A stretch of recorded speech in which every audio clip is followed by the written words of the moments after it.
Thank you. And thank you for the opportunity to speak at this very inspiring and I think very important event. Ladies and gentlemen, it's a bit of a challenge. I realized that when I was sitting here to provide policy advice to a room filled with so experienced policymakers. It certainly makes me humble. But then again, fixing the Sustainable Development Goals is not an easy task. Because with the Sustainable Development Goals, the world community in fact decided on solving some of the key societal challenges that the world is facing and putting that on a fast track. So meeting all these 17 goals is a tremendous task. But the SDGs also offers enormous opportunities, clearly for society, but also for businesses. And we heard some excellent speeches earlier today in this morning square, highlighting the importance that the SDGs are for businesses and the opportunities that they have. The UN states that our ability to solve these challenges and to harvest the opportunities is contingent on the development and acquisition of knowledge. In Norway, the Research Council has a critical role to play in generating the knowledge needed to solve these challenges. This is the point of departure when we recently launched our new strategy for sustainability. This strategy highlights the actions that we want to take to promote sustainability through the way that we fund research, through increased international collaboration, and through mobilizing business and the public sector. We heard from the Prime Minister today that we have a very ambitious government when it comes to using research and development as a tool for generating new business and for also making the public sector more innovative. And we in the Research Council, we're trying to follow that up. That research is key to develop knowledge, and that knowledge is key to make the right policy choices may seem obvious. However, we are living in a climate in which experts are often surprisingly mistrusted, and developing knowledge that is not used will not help us meeting the Sustainable Development Goals. So the first of the 4 advices that I will provide to policymakers is to make sure that knowledge of critical challenges is indeed acted on. The world policymakers have long been aware of the climate challenges, and there's a vast amount of research that for decades has called for policy action. Still, the global community has struggled to agree on effective action, and let's hope that the meeting in Bonn is bringing us forward on that. It's going on as we speak, as we heard. But the world has made successes before when it comes to international agreement. The Montreal Protocol has been hailed as an example of exceptional international collaborative action due to its fast and widespread adoption and implementation. The protocol, which was first signed in 1987, is an international treaty that has successfully protected the ozone layer by phasing out the production of substances that deplete the ozone layer. And it was the scientific discoveries that brought the depletion of the ozone layer on the political agenda, and it was research that provided the solution that formed the basis for the agreement. In other words, research-based knowledge was not questioned, and actions were taken in a remarkable, expedient manner that saved the world from what today, I think, otherwise for sure would have been the 18th Sustainable Development Goal. Protecting the ozone layer, that is. The second policy advice is that urgent action is needed. As mentioned, meeting the 17th Sustainable Development Goals by 2030 is a tremendous task. And 2030, let us remind us about that, is as far into the future as 2006 is in the past. 2006, for comparison, was already 9 years after the Kyoto Agreement was signed. And we all know how much progress, or how little progress was made over those 9 years. So, indeed, policies and actions need to be on a fast track if we're going to meet the challenges and the goals by 2030.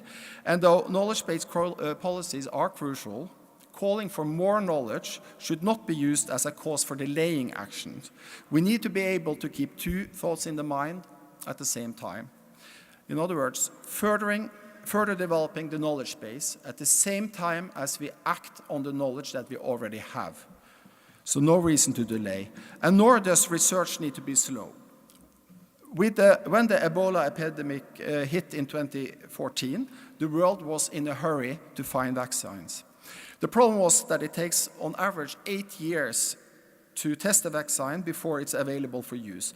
But in a very short time, an international research project led by Unander, who is now the Chief Executive Director of the Research Council here in Norway, managed to test a new vaccine through an innovative testing project.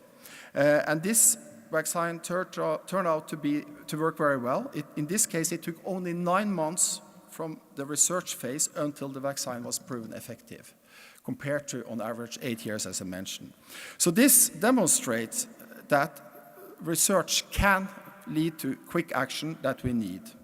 And this project also led to the foundation of a new international initiative, the Coalition of Epidemic Preparedness Innovation, or CEPI. This coalition aims to finance the development of vaccines against emerging infectious diseases.